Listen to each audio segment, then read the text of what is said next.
Carlos Ramos. ¿Qué tal? ¿Cómo están ustedes? Gracias por acompañarnos, por estar con nosotros a fondo. Y mire lo que son las cosas. Hoy nos sorprendió un movimiento telúrico, un sismo importante en la República Mexicana, fundamentalmente en Oaxaca, donde fue el epicentro. Se sintió en Guerrero, en Puebla, en los estados circunvecinos a la capital de la República Mexicana, 7.7 de acuerdo al registro oficial que se tuvo del Instituto Sismológico Nacional, y vamos a hablar hoy precisamente de este tipo de eventos en donde debemos de tener una cultura ya preventiva, pero también reacciones inmediatas para la protección y salvamento de la comunidad. Va a estar con nosotros, por supuesto, Armando Ríos Peter, a quien saludo. Armando, ¿qué tal? ¿Cómo estás? Bien, Carlos, gusto saludarte a ti y a todo tu auditorio. Buenas tardes. ¿Cómo estamos? ¿Bien? Muy bien, gracias. El señor diputado René Juárez Cisneros. René, ¿qué tal?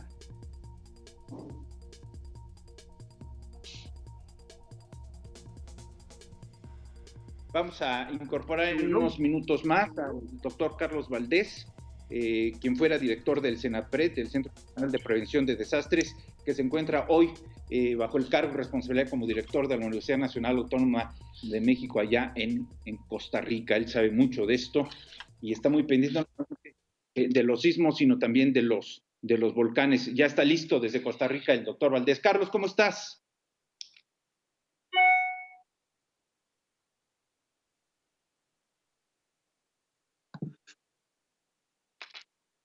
A ver, vamos a tomar contacto. Bueno, este programa vamos a diseccionarlo en 4 bloques, 4 temas importantes. Uno de ellos es el cambio climático al que estamos expuestos, al que estamos sujetos. Ya hablábamos del fenómeno de hoy por la mañana, 9:29. El cambio climático tiene que ver mucho, como lo estamos viendo en pantalla, o con enormes sequías, ahora la temporada de huracanes, en fin. El bloque número 2 lo trataremos sobre la necesidad de una cultura preventiva, hasta dónde hemos avanzado. El día de hoy, precisamente que se registró este movimiento telúrico, pues hubo muchos, incluso bromas a través de las redes sociales en donde decían o nos quedamos en casa aislados por la pandemia o salimos a la vía pública. ¿Y qué tomamos primero? Una mochila con lo elemental para la protección civil o el tapabocas, en fin, es un asunto muy importante que nos sorprendió hoy por la mañana y tenemos que dar respuesta a ellos. El bloque número 3 es que, ¿qué sucede si desaparece el FONDEM? Por ello vamos a insistir mucho con el diputado Juárez Cisneros en este tema del FONDEM, porque hoy sabemos, por ejemplo, que en Oaxaca ya se requiere de apoyos sustantivos, fundamentalmente económicos, para el evento del día de hoy, y se habla de que ya no hay los recursos. Y el bloque número 4 es la alternativa para una supervivencia. Si se presenta el caso, ya nos lo dirá el diputado René Juárez Cisneros, si se suspenden estos fideicomisos, estos fondos de ayuda contra los desastres, ¿cuál es la alternativa para poder salir adelante? Tengo entendido, ya está listo ahora sí el doctor Carlos Valdés desde Costa Rica. Carlos, ¿me escuchas?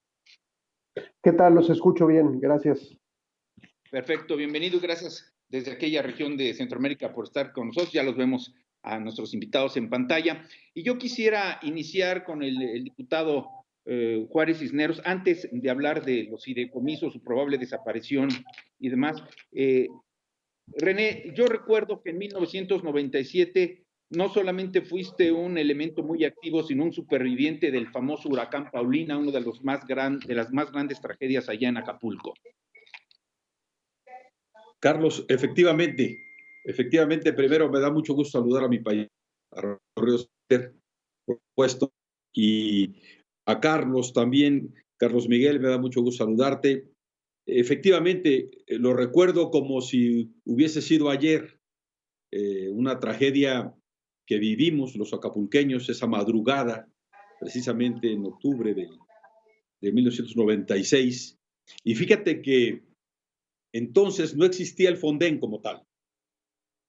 Había dado paso, me parece, en ese momento, a la creación de un programa que destinaba recursos dentro del ramo 23 a este tipo de fenómenos para poder atenderlos. Es decir, ya se visualizaba que era necesario disponer de recursos para poder dar respuesta a este tipo de catástrofes Aquella ocasión fue verdaderamente muy triste, me tocó estar al frente ahí de algunas tareas muy importantes y me tocó ver la cifra oficial de defunciones fue de 187 y hubo una destrucción terrible en Acapulco. Yo nunca había vivido un fenómeno como ese.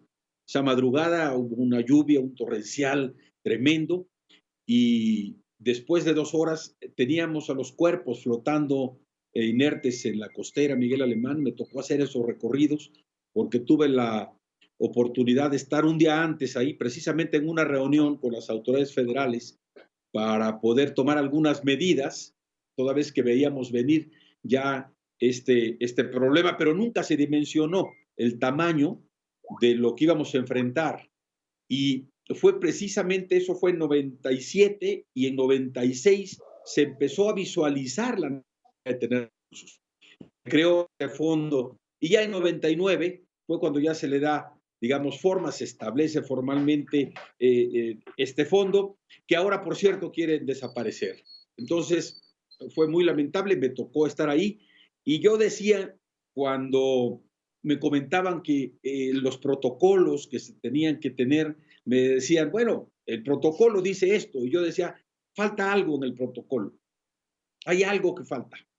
Y lo que falta es que hay que estar ahí. La autoridad tiene que estar ahí en el momento, atenta para poder reaccionar. Cuando no está la autoridad presente, cuando no se toman medidas mínimas indispensables y cuando te sorprende el fenómeno, entonces la ciudadanía sufre mucho.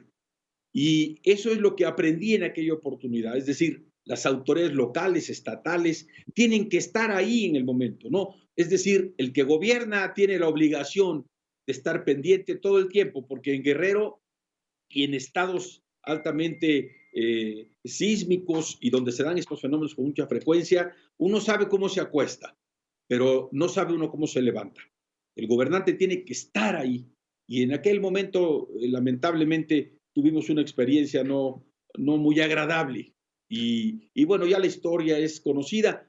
Hubo el arribo del presidente de la República, que estaba en Alemania en aquel entonces, y llegó, y por poco llega antes que las autoridades locales, ¿no? Lo cual pues es verdaderamente inaceptable. Entonces hay que estar y además hay que saber cómo reaccionar y hay que tener los recursos para reaccionar. Por eso me parece que una cosa es el concepto, el programa, los protocolos y otra cosa es la realidad que casi siempre te rebasa y muchas veces te paraliza como autoridad. Y ahí es donde entra precisamente la organización de la gente, pero la gente participa, pero hay que darle sentido y rumbo a la organización, a su participación, porque si no se vuelve anarquía. Y entonces esas cosas que uno de alguna manera ha vivido desde hace muchos años, que yo me tocó vivirlas y que me ha tocado vivir recientemente en el 2017 en Juchitán, a propósito de lo que tú comentas, Carlos, hoy, de lo que pasó hoy precisamente en Oaxaca. Es decir, hay muchas experiencias que nos llevan a pensar que si teniendo este tipo de fondos no sabemos o no podemos responder con oportunidad, imagínense no teniéndolos. A ver, tú doctor Carlos Valdés, eres un gran experto en estos temas, has sido el mejor director del Centro Nacional de Prevención de Desastres, pero hoy nos encontramos ante una eventualidad muy distinta. Es decir, no sabemos si salir corriendo con el botiquín o regresar por el tapabocas. Nos tocó una pandemia en donde nos obligan a un aislamiento, pero tendríamos que salir a la calle para salvar la vida. ¿Qué nos puedes aportar en ese sentido? Sí, los fenómenos son muy complejos. Ya lo habíamos vivido de alguna manera en aquel septiembre del 2017. No solo ocurrieron el sismo en Oaxaca el 7 de septiembre y después el 19 de septiembre del 2017 en las fronteras entre Puebla, Morelos y el Estado de México, sino también había la presencia de ondas tropicales y de huracanes en un mismo mes. Entonces, teniendo en cuenta eso, sí se había definido y se había pensado al inicio de esta pandemia, qué es lo que se haría y cómo se debería de atender el evento de un sismo. y la naturaleza es muy sabia. Si no hacemos la tarea, nos la pone enfrente. Entonces, todo esto requiere de la parte preventiva. Lo dice muy bien don René, ¿no? Tiene que haber una conjunción entre que existen los fondos, primero debe de haber un recurso que se puede utilizar de inmediato y después cómo actúan las autoridades en los 3 niveles de gobierno. Se tiene que actuar de una manera decidida y rápida porque en este caso la atención de la emergencia y sobre todo cuando está en riesgo la vida de las personas, pues es lo más importante. Debemos de recordar que México es bien visto en la comunidad mundial por haber creado estos fondos financieros, tanto el Fonden como el FOPREDEN, desde hace muchos años, más de 20 años, y además también tiene un bono catastrófico que funcionó para el sismo del 7 de septiembre del 2017, en el cual México tenía este bono de $100 millones que se utilizaron de inmediato para la atención de la emergencia. Cuando no tiene uno ese recurso, ¿con qué podemos comprar los víveres para la gente a la que tenemos que albergar de inmediato? Pensemos en lo que ocurrió el día de hoy. No fue un sismo que haya obligado a mucha gente a salir de sus casas, pero si se tienen que habilitar albergues, pues los albergues, ¿qué le vamos a dar a la gente? ¿En qué van a dormir? ¿Qué tipo de víveres van a tener? Esto no sale por obra y gracia, no se tienen los recursos ahí guardados. Entonces, esto debe de mantenerse porque otros países voltean a ver a México en haber sido un precursor en el uso de estos recursos y ahora pues nos van a voltear a ver de otra manera si los queremos quitar, ¿no? Cuando algo funciona muy bien, la idea es dejarlo funcionar, que siga funcionando, pero además, como bien lo dice don René, necesitamos mejorar cómo trabajamos en conjunto, cambiamos frecuentemente los presidentes municipales, después también cambian los gobernadores, cambia el gobierno federal y cada uno de estos cambios implica a veces nuevos acuerdos, nuevos conocimientos, nuevas interacciones entre los que están trabajando en esta línea. Entonces, no es una tarea fácil y nos lo muestra, como bien lo dices, el COVID es uno de los puntos muy claros y muy importantes, un fenómeno que ni siquiera vemos y pone en jaque no solo a nuestro país, sino a muchos otros países. Seguirán habiendo COVID, por supuesto, seguirán habiendo sismos. ¿Qué podemos decir de nuestro país? Guerrero, aquí teniendo a 2 representantes, a don Armando de ahí, a don René de Guerrero. Guerrero es uno de los países, uno de los estados en donde seguimos viendo la posibilidad de un sismo importante en la brecha sísmica de Guerrero. ¿Qué sería importante como el que ocurrió el día de hoy? Un 7.5, un 7.6 en esta zona entre Acapulco, Ixtapas y Guatanejo. La pregunta sería si estamos preparados en el estado de Guerrero, si estamos preparados en la Ciudad de México y en los otros estados que en donde podía haber afectaciones importantes. Entonces, hay todavía mucho trabajo por hacer. Por suerte hoy contamos con la participación de 2 originarios, 2 nativos de Guerrero, y yo quisiera saber el punto de vista de este joven que ha sido un gran legislador, precandidato aspirante a la presidencia de la República. Armando Ríos Peter, tu tierra se sacudió hoy otra vez, y yo entiendo que hubo fuertes variaciones incluso en el nivel de las mareas, tanto en Oaxaca como en tu estado Guerrero. ¿Qué piensas, Armando? Así es, Carlos. Bueno, saludo al doctor Valdés, saludo a René Juárez, a mi paisano.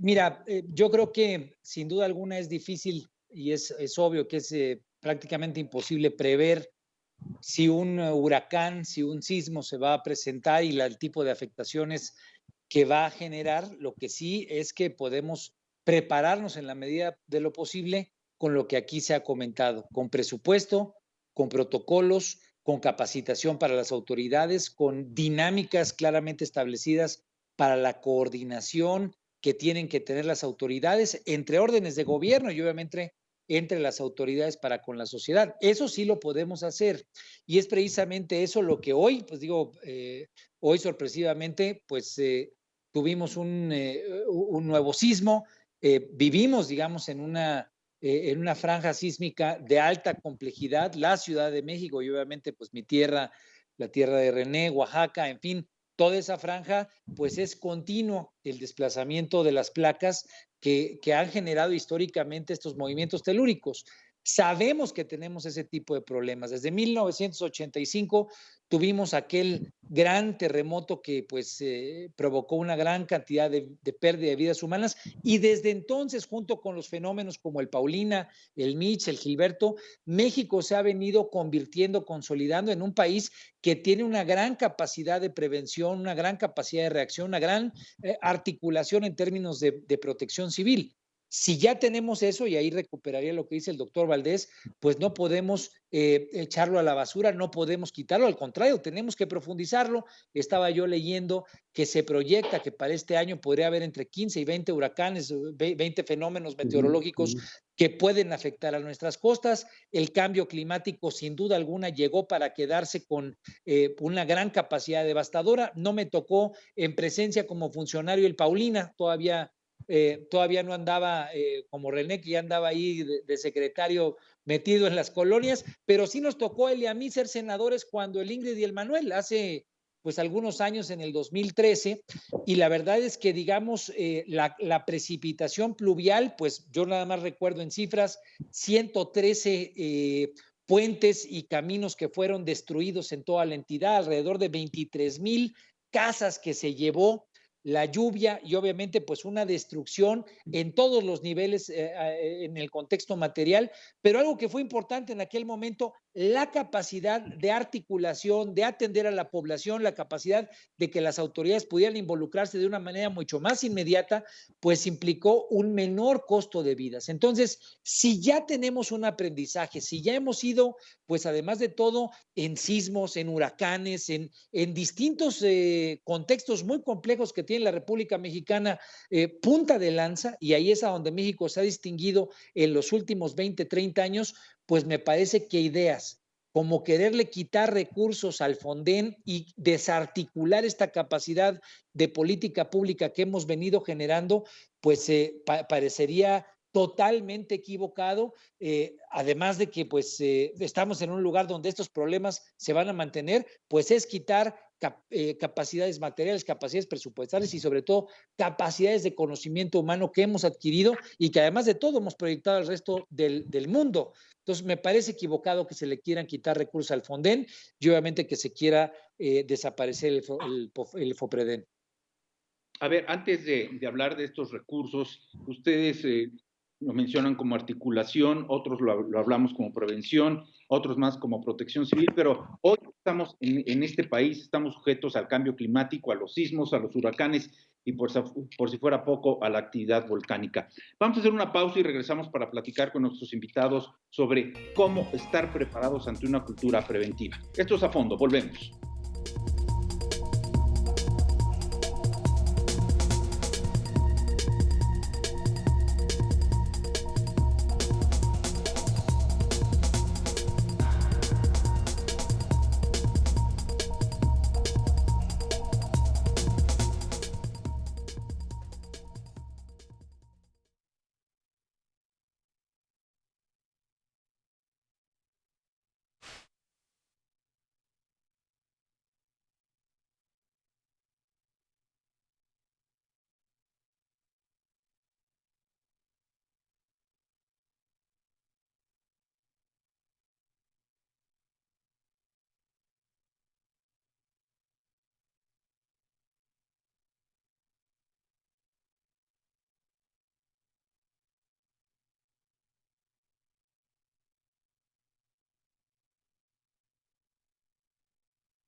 Bien, pues yo los invito a todos quienes están pendientes de nuestras transmisiones, estar pendiente de los servicios informativos aquí en Mega Noticias con nuestro director Paco Ramírez, que le tendrá todos los pormenores, los incisos, todo lo que ocurrió el día de hoy con este fenómeno del sismo.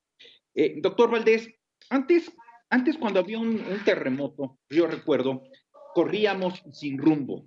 No sabíamos si subir, si bajar, si salir o entrar. Hoy, pues ya hay bocinas urbanas informativas, ya tenemos puntos de encuentro, ya hay procesos de evacuación. ¿Estamos ya bajo una cultura preventiva que merecemos? Déjenme lo pongo en este contexto. Estoy en Costa Rica a cargo del Centro de Estudios Mexicanos de la UNAM en Costa Rica y voy a decir una barbaridad. Extraño la alerta sísmica. ¿Por qué la extraño? Porque aquí no hay. Aquí tampoco hay el señalamiento al que estamos acostumbrados en México, todas estas flechas verdes que nos indican la salida, la ruta de evacuación, el punto de reunión. Creo que México después de muchos años, más de 20 años con la alerta sísmica, finalmente hemos aprendido de alguna manera a responder ante estos fenómenos. Es algo que es un buen paso. Aquí cabe mencionarlo, el año pasado, el 19 de agosto, un mes antes del 19 de septiembre, se realizó el primer simulacro. Y había, pues, como debió de haber sido el primer simulacro nacional en México, desorden, la gente no sabía qué hacer. Entonces, lo que quiero decir es que hemos avanzado, sí se necesita más, debemos de ser más conscientes, debemos de participar en todas las labores, debemos de conocer qué hacer, no solamente porque nos lo dicen las autoridades, sino porque estamos convencidos. Yo exhortaría al público a que el día de hoy repasen cómo actuamos, cómo actuaron en este sismo el día de hoy, si fue lo correcto, si tomaron en consideración que estamos bajo una pandemia del COVID, y si no, repasarlo y ver qué más deberíamos de hacer para mejorar. Debemos de ver, este sismo es un sismo somero, es un sismo que ya lleva más de 550 réplicas y no es nada extraño que pueda tener una réplica importante. Una réplica importante se considera hasta con un grado menor al evento principal. Esto sería una réplica de 6.5 grados que sería sentida levemente en la Ciudad de México. Si esto ocurre en la noche, la pregunta es, ¿tenemos listos una lámpara para poder salir? ¿Tenemos listos tenis o pantuflas adecuadas para poder desalojar nuestra casa y tener un punto de reunión? ¿Qué tal si está lloviendo? Todas estas preguntas nos las deberíamos de estar respondiendo ante ese tipo de consideraciones. Si tenemos, por ejemplo, almacenada comida, agua, lo que compete a una mochila de emergencia, si tenemos en una USB toda nuestra información guardada y grabada, actas de nacimiento, actas de matrimonio, escrituras, toda la información que siempre manejamos como mexicanos y como mexicanas. Todo esto es cosas que parecen triviales, pero cuando ocurren fenómenos como el de hoy, nos hacen recapacitar. Claro, después nos quitamos el susto, seguimos con todos los eventos del día con día que nunca faltan en nuestro país y se nos va olvidando. Entonces, una sociedad prevenida y preparada es lo que requerimos ser, lo deberíamos hacer ante el COVID. Si estamos saliendo, no arriesgarnos, seguir las recomendaciones, utilizar el cubrebocas, utilizar la mascarilla, utilizar el protector. Todo este tipo de cosas requieren de una cultura preventiva que lo que va a abonar es hacernos a mexicanos y mexicanas más conscientes. Sin embargo, Armando, este evento, particularmente el de hoy, fue extraordinario en muchos sentidos porque no solamente nos vimos obligados a salir con mascarillas, con cubrebocas, sino muchos miles actuaron de forma tan sensata, tan madura, que hasta de reportero le hacían con el celular, andaban filmando, andaban grabando, andaban transmitiendo, que es un mecanismo también válido de información.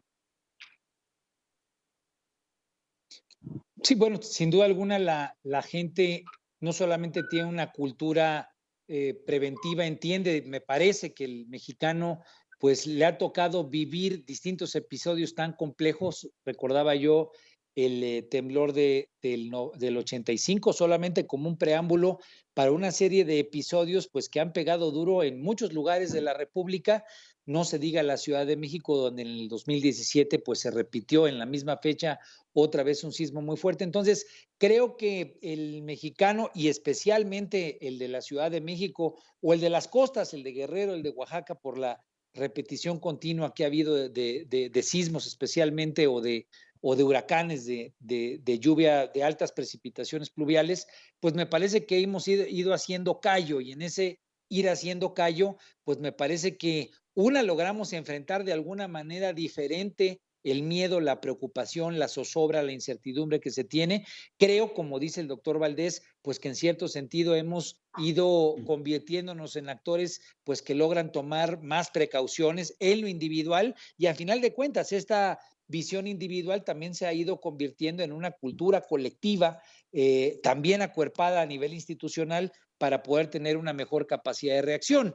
Nos toca esto, Carlos, en un momento pues en el que también la sociedad ya llevaba, o por lo menos ya llevamos metidos en el tema del coronavirus unos 3 meses, también el tema de tener los cuidados, el intensificar el uso de cubrebocas, el tratar de mantener la distancia. Me parece que fueron cuestiones que hoy se vieron en mayor o en menor medida presentes, obviamente, en cuanto a las reacciones. Es muy difícil, es muy complejo pensar que podemos estar al 100% en todo, pues cuando lo que está presente son hechos inciertos, ¿no?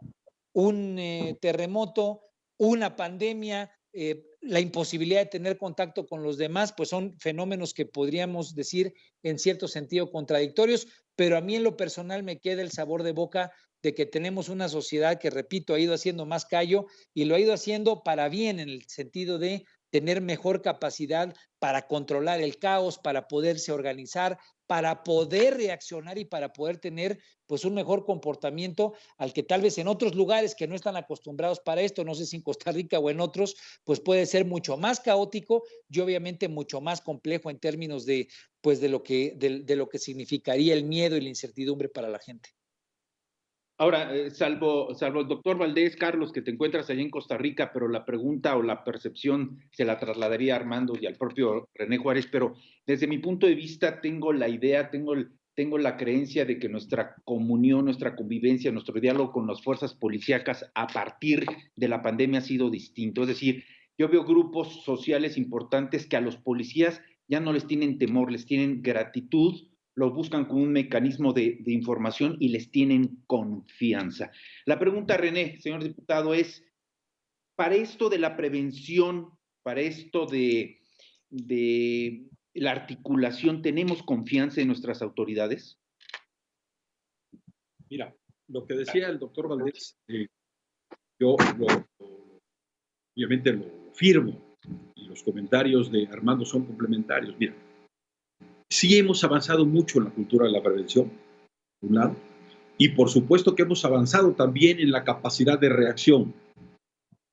Entonces la pregunta es, si ya hemos avanzado en esto, que es tan importante para cuidar la vida de las personas y su patrimonio, si esto le va a servir, es decir, este esfuerzo de décadas, esta política pública expresada, para que la gente lo entienda, es una cantidad de dinero que tiene el gobierno para irle informando a la gente cómo se cuida de un fenómeno de esta naturaleza, de un sismo, de un huracán. Le dice, esta es la información que tú tienes que tener para que no te mueras, para que no pierdas lo poco que tienes, tu ropero, tu cama, y ya no digo refrigerador, porque a veces no tienen ni luz, porque ahí entra el otro fenómeno, que siempre este tipo de circunstancias y de catástrofes dañan a los más pobres.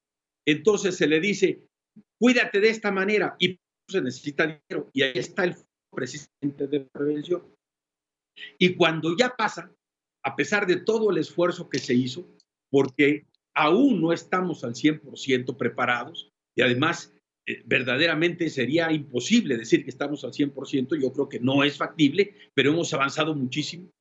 Entonces viene la otra parte, ya aconteció, ya la gente está en lo que fue su casa, en algunas montones de lodo y de piedra que están ahí, de lo que fue un día su casa de adobe, con 2 o 3 muertos, muchas veces ahí, no tiene agua, no tiene luz, no tiene comida, está en la desesperación. Bueno, hay que ayudarle a que se recupere, a que salga adelante, a que recobre la esperanza. Y eso ha funcionado, estos 2 fondos han funcionado. Que tienen fallas, que tienen deficiencias, pues claro, nada es perfecto en la vida, pero han funcionado. Entonces, la primera pregunta que se tiene que hacer y que el gobierno se tiene que hacer es si esto está funcionando más o menos bien, esto le resuelve problemas a la gente y sobre todo a la gente más pobre, que es a la que el gobierno supuestamente está ayudando. La pregunta es, ¿para qué lo desaparezco? ¿Para qué lo cerceno? ¿Para qué lo acabo? ¿Para qué lo arraso? Entonces es absurdo.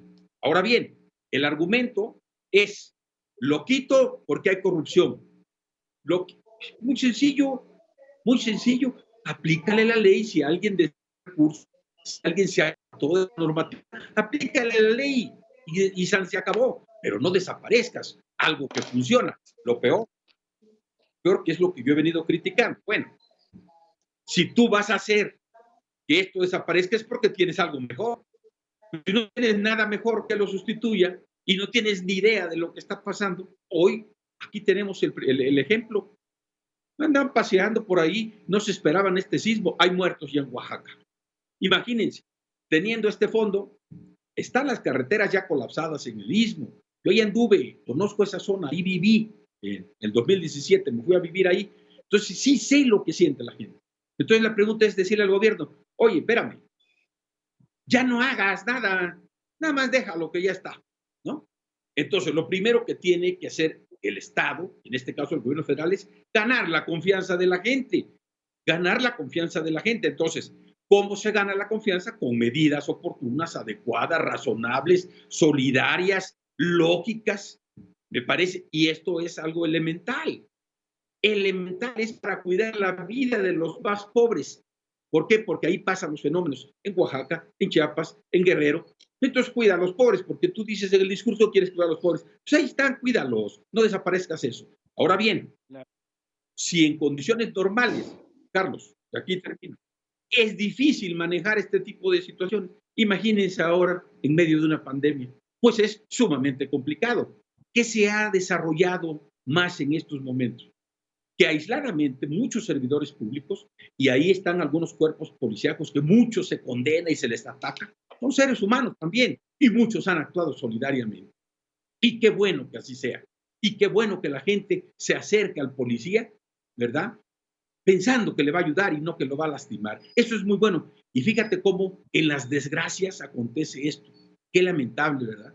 Qué lamentable que tengamos que estarnos muriendo para que esto pase, cuando debería de haber esa cultura de la solidaridad, de la hermandad, de la reconciliación, del encuentro y de la unidad. Bueno, pero eso se construye y muchas veces compete, corresponde a quien manda, a quien dirige un país, un estado, un municipio. Entonces, lo dije, lo reitero, este es el mejor momento para la reconciliación del país. Este es el mejor momento.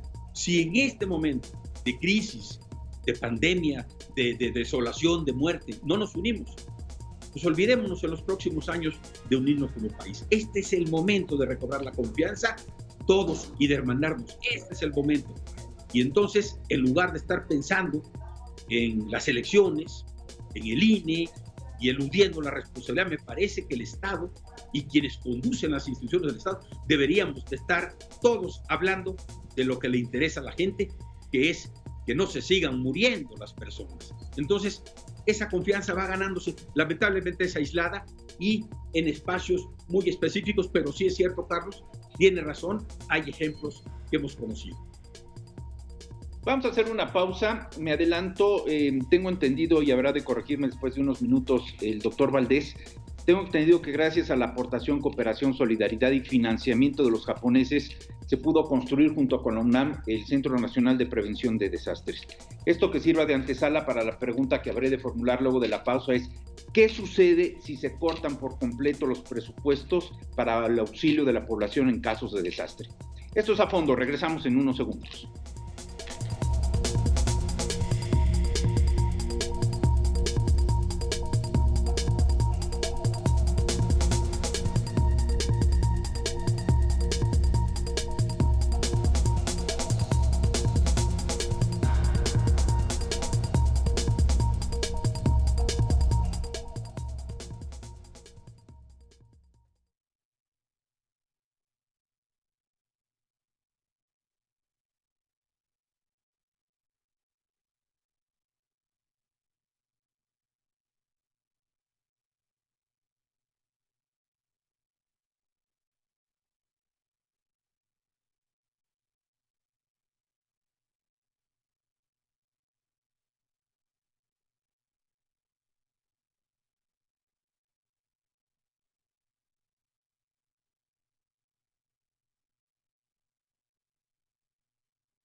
¿Qué sucede si se recortan, desaparecen por completo los fondos para este tipo de actividad del Estado en auxilio a grandes poblaciones en casos de tragedias o de desastres?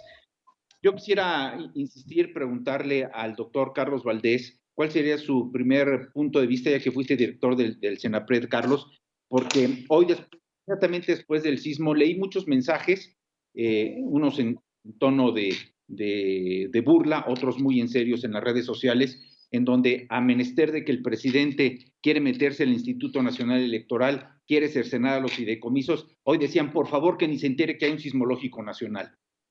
A ver, ¿qué pasaría, Carlos, en el sentido de que pudiese desaparecer el Senapred o el Fondem?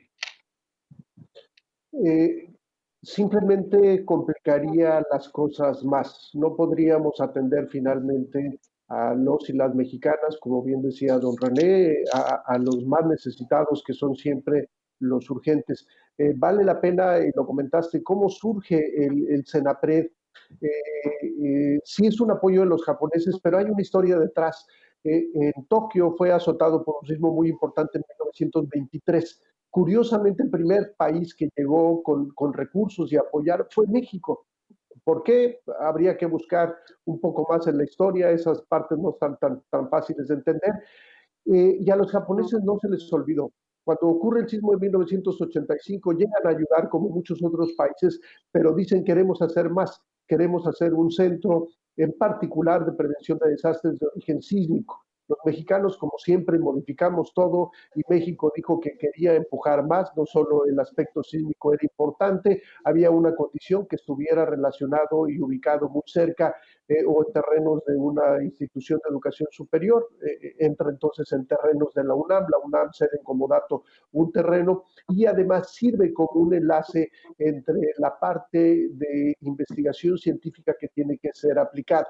Entonces ahí se llevan unas labores importantes que es tomar el conocimiento que se genera en instituciones de educación superior, no solamente ya de la UNAM, sino de otras, y aprovecharlo y enfocarlo para la parte de prevención de desastres, y no solo de origen geológico, sino ahí están contemplados de origen antrópico, como podría ser a veces en la cuestión de movimientos de acumulación de muchas personas en eventos multitudinarios, y también están considerados la parte de pandemias, el H1, H1N1 estaba considerado ahí. Entonces, el quitar estos recursos, recordemos que son dos, el Fonden es el Fondo de Atención de Emergencias. En esos tiempos iniciaba el año con un fondo aproximadamente de 4.500 millones de pesos y 10% de ese valor, 450 millones, se iban al FOPREDEN, que era un fondo preventivo. Y pongamos un ejemplo muy sencillo, hay muchos ejemplos, pero la alerta sísmica, que hoy funcionó muy bien con hasta 60 segundos de anticipación,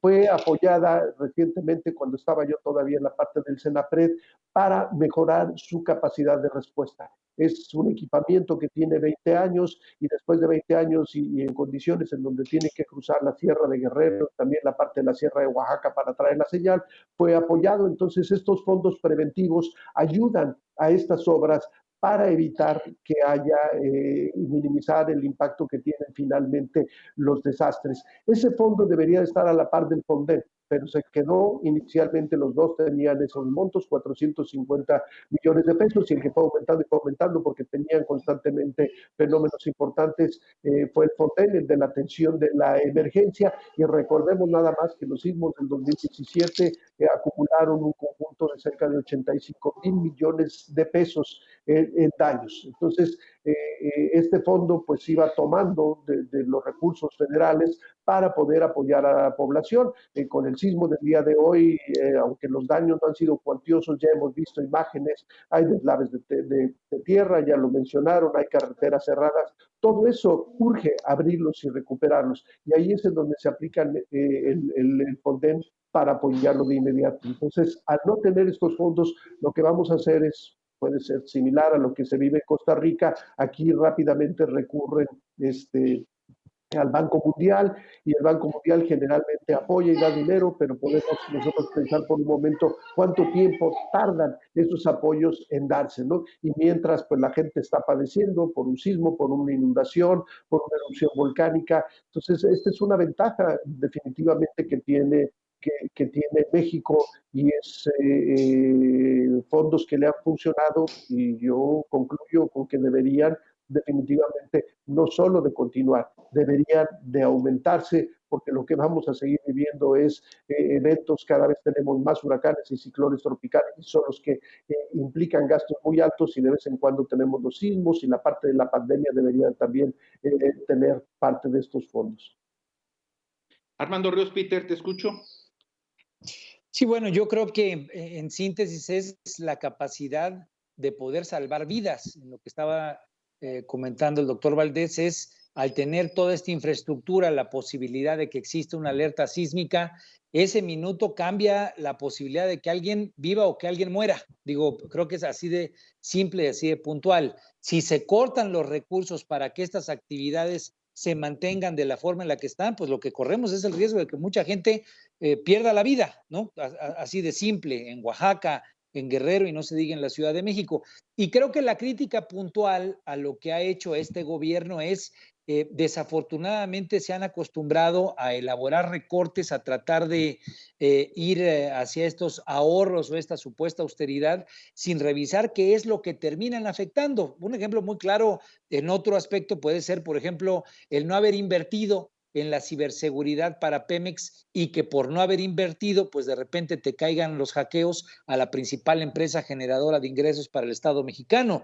Entonces, este gobierno tendría la obligación, y tiene la obligación, de revisar si es que propone hacer un recorte, hacer, digamos, supuestos ahorros en algunas áreas, pues ver lo que puede implicar. Y subrayo, para ser muy claro, ahorros en estas áreas, tanto en la parte de prevención como en la parte del Fonden, como en la parte de los gastos de reacción, pues implica que las personas sufran. Ya se dijo aquí, las personas más pobres sufran, porque en un huracán, ¿quiénes son los que sufren? Pues los más pobres, porque son los que están en los asentamientos irregulares, los que están en las cuencas de los ríos, pues que el agua cuando empieza a llover, pues recobra su circuito, recobra su cauce. Entonces, lo que está en juego hoy son vidas. Si esto se ha hecho bien, si México ha tenido un avance, ha ido generando una cultura, tenemos una buena capacidad institucional, pues no solamente es nuestra obligación de mantener aquello que estamos haciendo bien y profundizarlo, sino tener muy claro de cara a la sociedad que querer recortar esto, pues le puede costar muchísimo, muchísimo a la gente en términos de vidas, patrimonio y obviamente el sufrimiento que esto le puede significar, Carlos. No quiero disminuir los impactos que estos fenómenos tienen en distintas regiones del país. Recuerdo yo el huracán Gilberto, cómo pegó allá en Yucatán, pasó hasta Monterrey, en fin.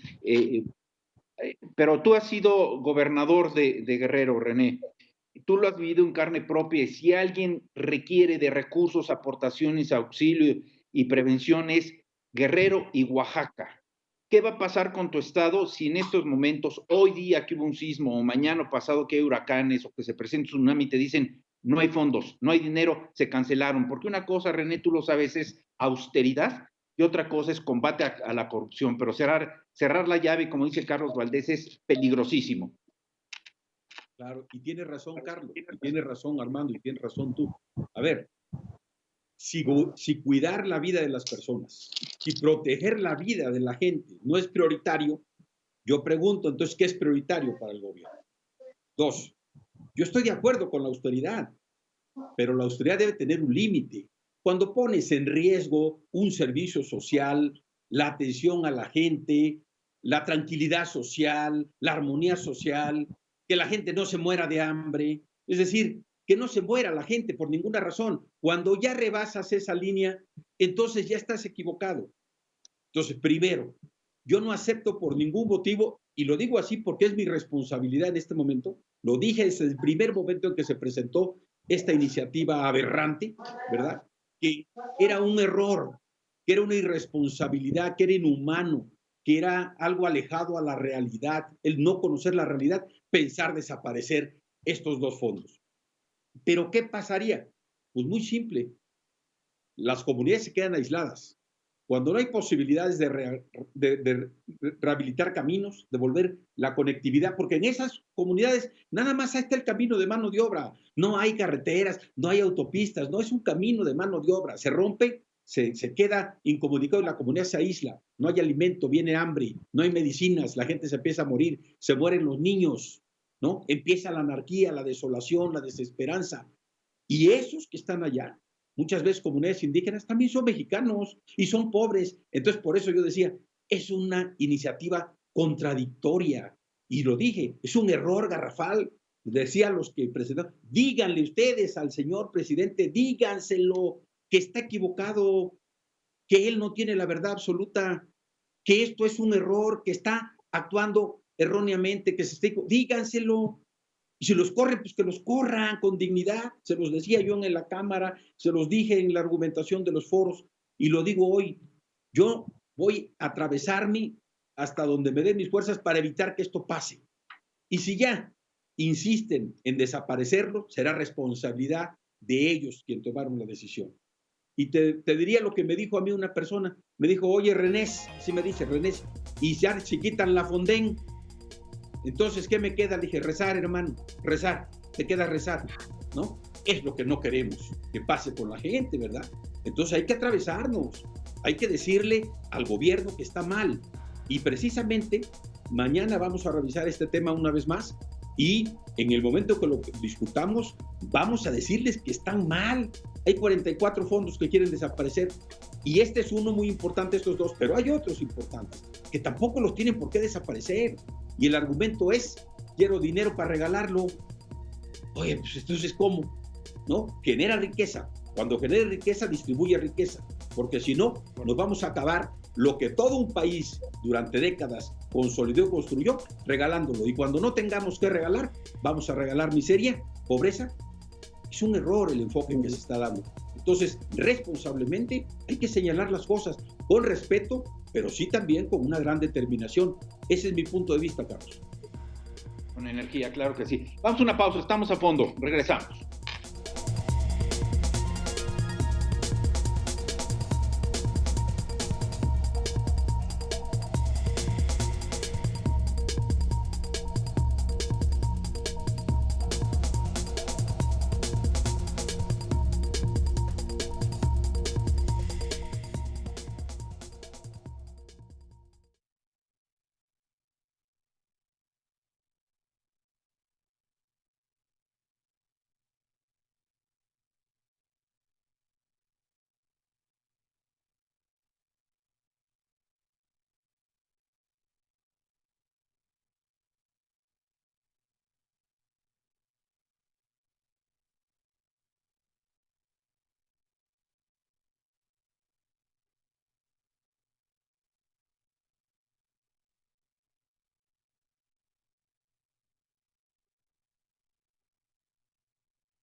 Gracias.